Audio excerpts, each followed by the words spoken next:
The question everybody's asking is, who is Nick Fuentes? What is he all about? Like, subscribe, hit that notification bell because we're going to be diving into this subject here on this channel and so much more. So let's get right into this. You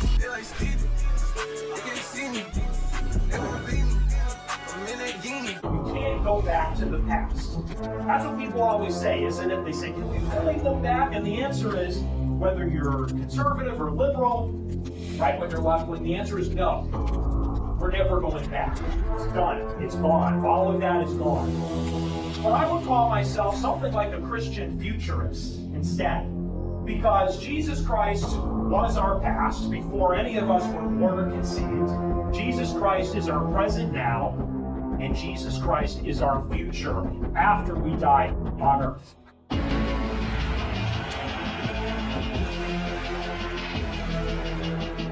We want this century to be the most Christian century in the history of planet Earth. We love everybody. And we want people to convert, really, more than anything. But this country can no longer be held hostage by a small minority that doesn't even believe in freedom. The mission of our movement is to make this country a Christian country. The mission is to create a Christian future in our time. The only way we're going to do it is not by infiltrating, not by subverting, not by lying, which is what a lot of people do.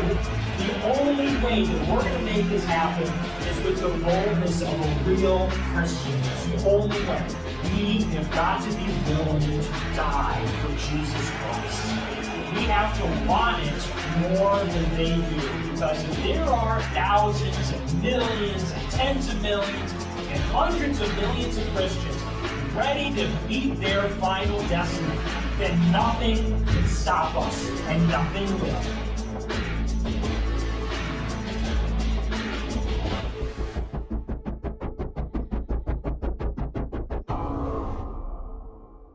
So this is definitely more of a radical take on Christian movement. Christian myself, and I can't say that I'm like the best Christian or but I do believe in Jesus Christ. But I also know that we live in the United States of America. So all we got to do is look no further than the Constitution, right? The Constitution you can find on constitution.congress.gov. If you scroll down to Article 6, Clause 3, the senators and representatives before mentioned, and the members of the several state legislatures and all executive and judicial officers, which is basically encompassing all political aspects, both of the United States and of the several states, encompassing all of the country, shall be bound by oath or affirmation to support this Constitution. But no religious test shall ever be required as a qualification to any office or public trust under the United States. What is this document saying? What is this saying? It's saying that there should never be any political power that is run by a religious organization. It doesn't matter if we have God on our dollar or on our coin or anything like that. Having a requirement of a religious factor running the political aspect of our government or running our government is not what they wanted. And because these people that started this country knew the damage that could be done by hosting a religious organization as the center focal piece of the country. It's not supposed to be, and they didn't want it that way, and they wrote it this way on purpose. My name is Nicholas J. Fuentes. We have a great show for you tonight. Very excited to be back here with you tonight on Monday. Yeah, we got a lot to talk about tonight. Lots to get into. Big show. Full-fledged Matrix attack on your guy. Right on schedule, just as I predicted last week and the week before. I wanted to do a normal show tonight, honest to God. I really did. There's a lot happening in the world, and I think we'll get to it tomorrow. There is a major peace deal in Georgia and Armenia. There's some significant developments in Gaza and elsewhere. I wanted to do a normal show. Really, I did. But today has been a weird day. I'm once again in this feud with Candace Owens. She's back at it again. She's got another bright idea. Candace Owens has another bright idea. She wants to take another crack at me. I've been cracking Candace Owens all week. Now she wants another crack at me. Today I get this text from Candace. She says she wants me to come back on her show on Wednesday. Now, today's Monday. So she wants me to race back onto an airplane, fly down to Nashville, go to her home on 2 days' notice. She's challenging me to another debate. And I'm supposed to do this. Why? Because the first hit piece didn't work? Because the second hit piece with Tucker also didn't work?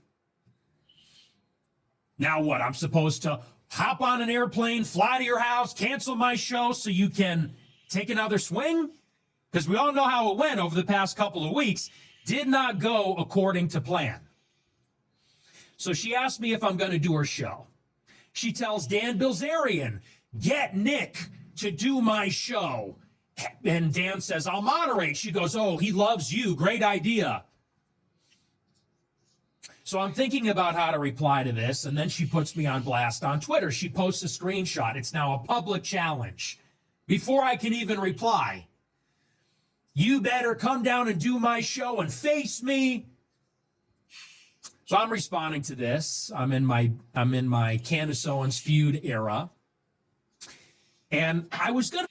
Let's get it straight. The guy definitely has got his personality is fantastic. He's got a great personality. He loves to talk. You can tell that he loves to dig into the nitty-gritty, and you got to love it about him. And I'm sure that there are amazing things and amazing qualities. I've never watched him. This is the first time I've watched him. So this is my first reaction to really experiencing him. And there's obviously a lot of content from him. I don't want to like hyper focus on Nick Fuentes, but I think this is definitely interesting to talk about. So I'm showing you what the hype is, and I'm also showing you what he believes, right? Because it's important to know both sides so you get a glimpse of it, and then we can go from there. I'm going to talk about that during the show tonight, but briefly. Then it gets better. Elon Musk jumps into the fray out of a clear blue sky, out of nowhere. Elon Musk replies not once, but twice to 2 different tweets by Milo Yiannopoulos accusing me of being a federal asset or a federal informant in what is obviously coordinated. Why today? Why now?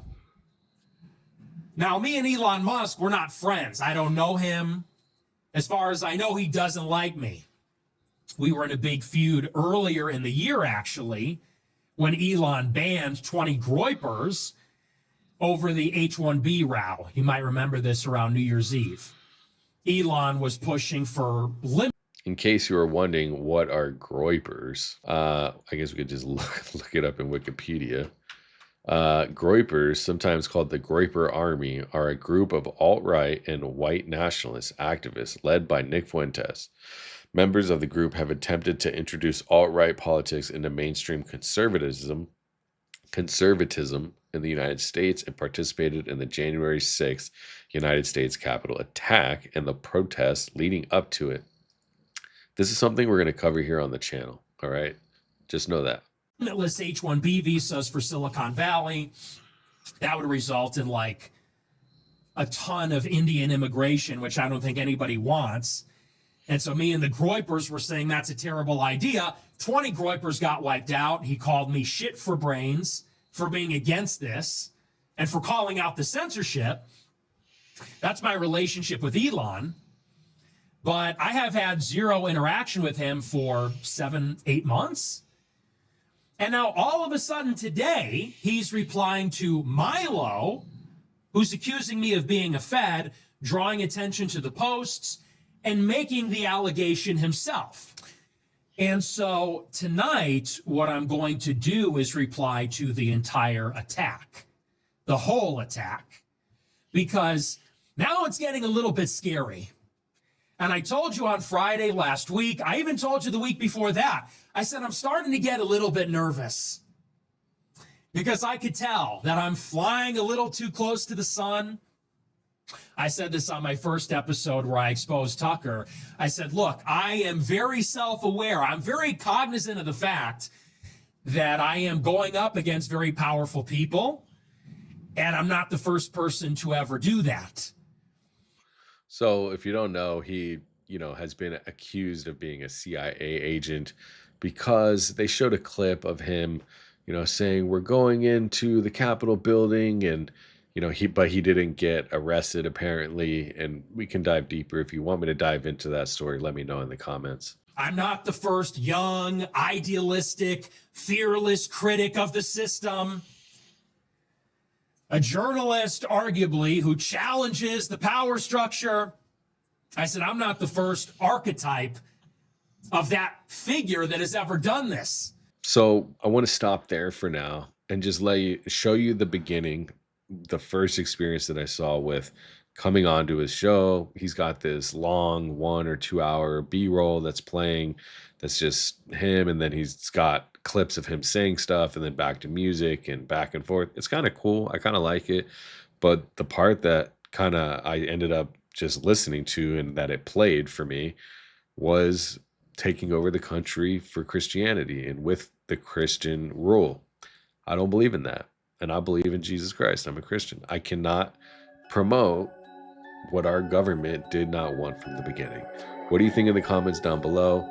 Like, subscribe, hit that notification bell, and I'll see you in the next one. It's your boy Danks.